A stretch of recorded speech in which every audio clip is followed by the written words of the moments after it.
From my experience, I can say that the PNP is the biggest crime group in this country, Your Honors.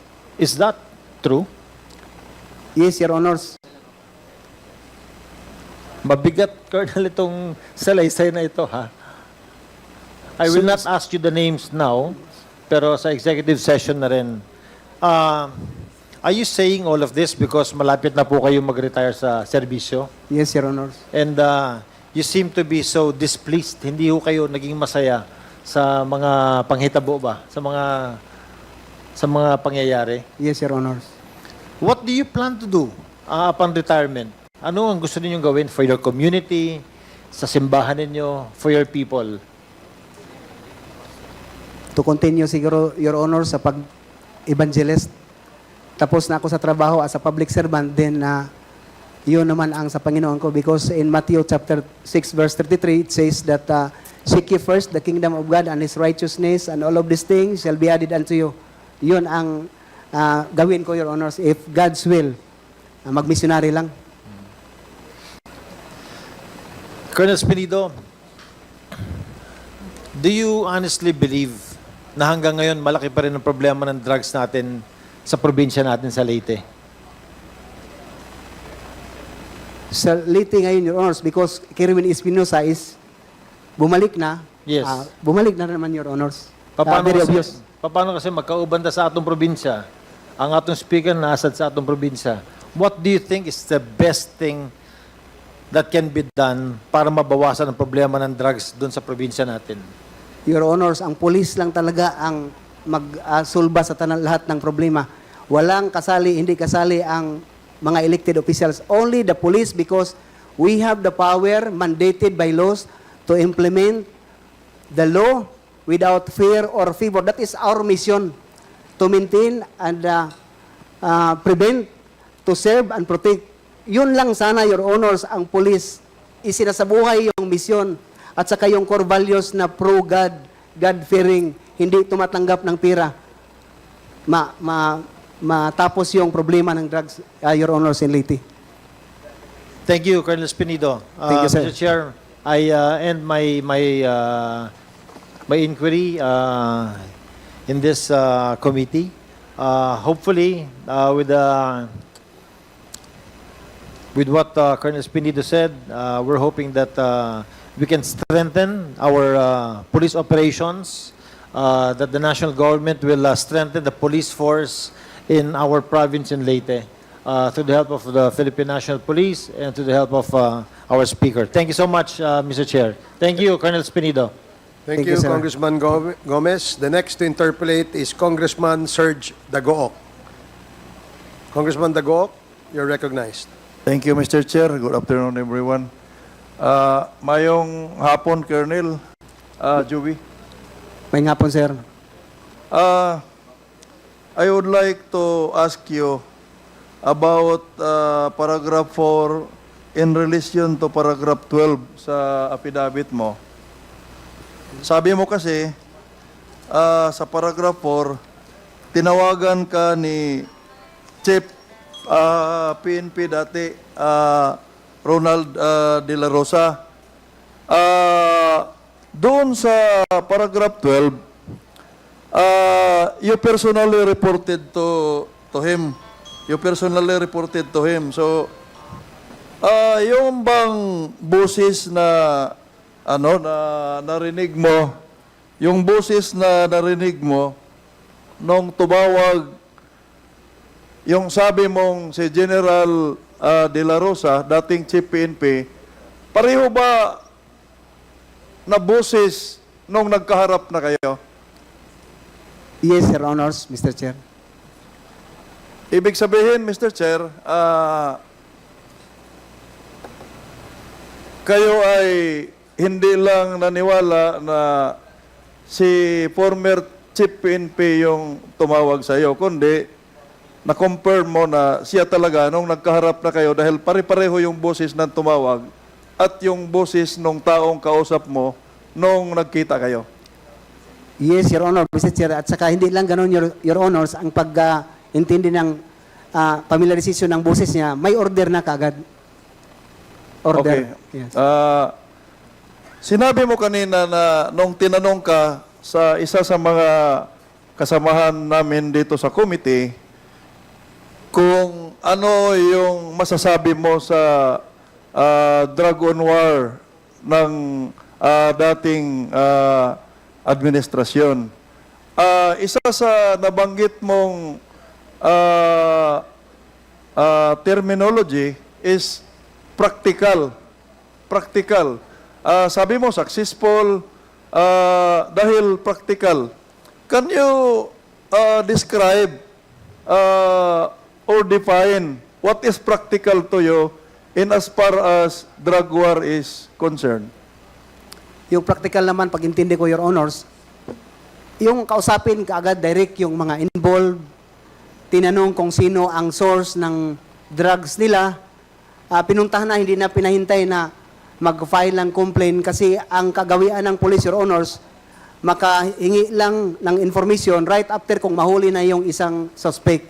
Pero sa time na yon, pag ikaw lang isali ka lang doon sa list, pwede na kapuntahan at saka tanungin kung saan yung drugs mo. That's how, yun ang sa palagay pag-isip ko na very practical approach, Your Honors.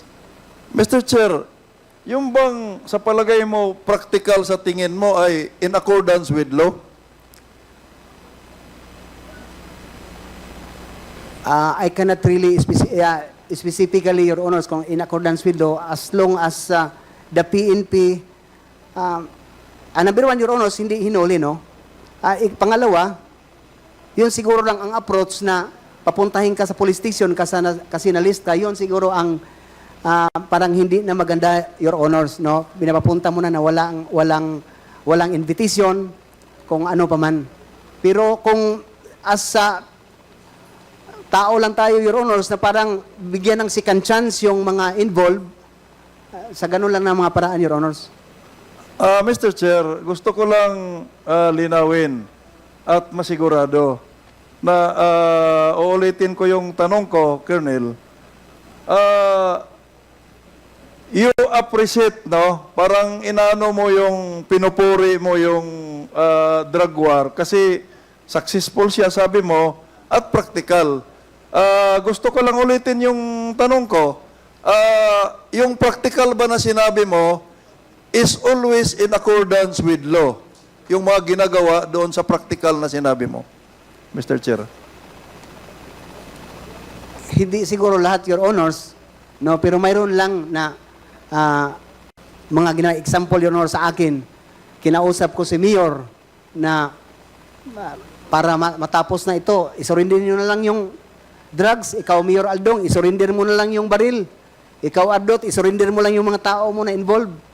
So that's how I pag-intindi ko sa practical, Your Honors. So, ulitin ko, kung tama yung pagkakaintindi ko, hindi lahat ng practical sa tingin mo ay in accordance with law. Mayroong iba na practical sa operasyon pero hindi sumusunod sa batas. Tama po ba yung pagkakaintindi ko, Mr. Chair? Yes, Your Honors. I admire you, Colonel, for being candid. I really admire you for being candid, no? Hindi selective yung inaamin mo. Now, dito sa reward system, ang dami nang nagtatanong ano yung 50 to 100 per day na quota, may 20,000, may galing sa STL. Ito bang pinag-uusapan dito sa affidavit mo na reward system? Is this official? Mayroon bang official na issuance ang PNP sa reward system, Mr. Chair? Sa reward system, Your Honors, hindi yun ma-indicate doon kasi parang kuan lang yun, parang ibigay lang yun kung may ganun ang mga pangyari, Your Honors. Pero yung quota, lahat naman instructed ang mga chief of police na lahat ng nasa list na ibinigay pababa parang taas na knock and play ninyo para mapagbigyan din ng pagkataon yung mga nasa list na mag-surrender. Ibig sabihin, Mr. Chair, wala talagang official issuance yung PNP regarding sa pinag-uusapang reward system. Parang tradisyon lang or verbal order lang. Parang ganun po ba yun, Mr. Chair? verbal lang, Your Honor. But in my station, Mayor Paruhinog declaring talaga na pag makahuli kayo, Chief, dito ang kaugalian namin, magbigay kami ang LGU ng 100,000 per operasyon ng buy-bust kung malaki ang mabuy-bust ninyo. As Colonel, no, junior officer ka, alam mo ba na dito sa Kongreso, taon-taon, may budget po na intelligence fund sa PNP? Alam mo ba yon? Alam ko, Your Honors. So, as Chief of Police na na-assign sa different areas, nakagamit ka ba ng intelligence fund doon sa mga operations ninyo? Bakit, in my case, no, I have a personal experience na yung Chief of Police ay humihingi ng gasolina dahil kinulang sila ng budget. Nagsosolicit ng computer set dahil wala silang ano. So, going back to my question, naranasan mo ba na may na-release sa'yo na or may naibigay na intelligence fund doon sa mga operasyon? Kasi inuutosan ka na manghuli. Your Honors, wala. So, Mr. Chair, it is very clear na kailangan siguro nating busisiin yung intelligence fund doon sa budget ng mga different government agencies, particularly PNP, saan ginamit yon? Bakit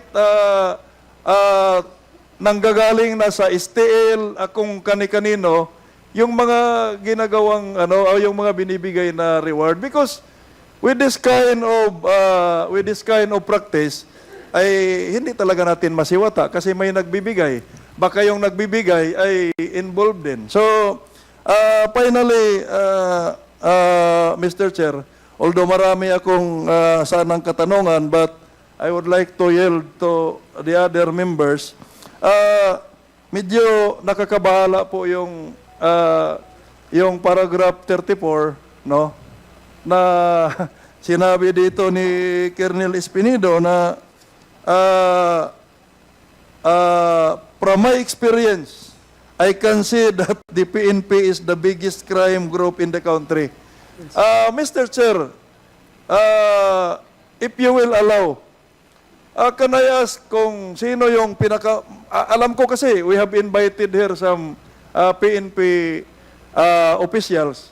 Kung sino yung pinakamataas na PNP officials na nandito, pwede, can I ask a comment from that PNP officials? No, this representation would like to ask, no, that top-ranking PNP officials who are present in this committee hearing, ano po yung masasabi niya doon sa paragraph 34 nung sinabi ni Colonel Espinido, an active member of the PNP, na ang biggest crime group in this country is yung PNP.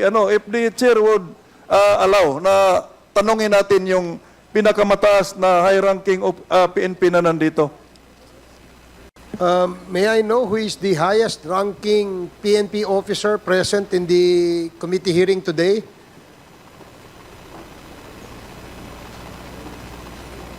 Who is the highest-ranking, Comsec, who is the highest-ranking PNP officer present in this committee hearing? Sir, we have General Karamat. May we ask General Karamat to reply to the question of Congressman Dagook?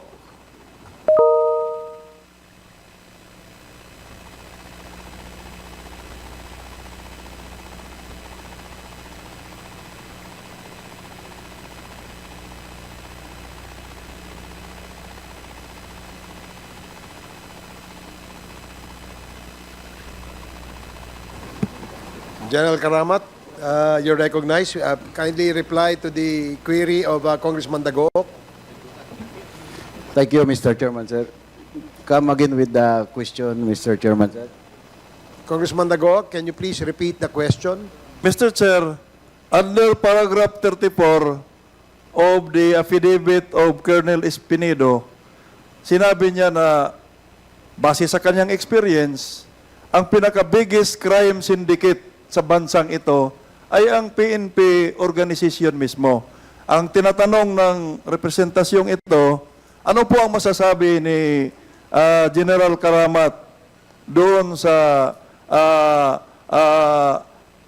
nasabi na statement sa affidavit ni Colonel Espinido, no, an active PNP personnel at present. Mr. Chair. Mr. Chair. Before we ask General Karamat to reply, Congressman Akop, May I know if General Karamat has taken his oath?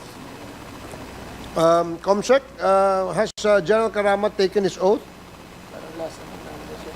Yeah, General Karamat, you have taken your oath, correct? Yes. Yes. Please reply, General Karamat. Mr. Chairman, I totally disagree with the statement of Lieutenant Colonel Espinido that the PNP organization is the biggest syndicate here in our country. We could not have the kind of peace and order situation we are experiencing right now in our country if not for those dedicated policemen maintaining the peace and order in our country, sir. Does that satisfy the gentleman from APEC party list? Mr. Sir, last question in relation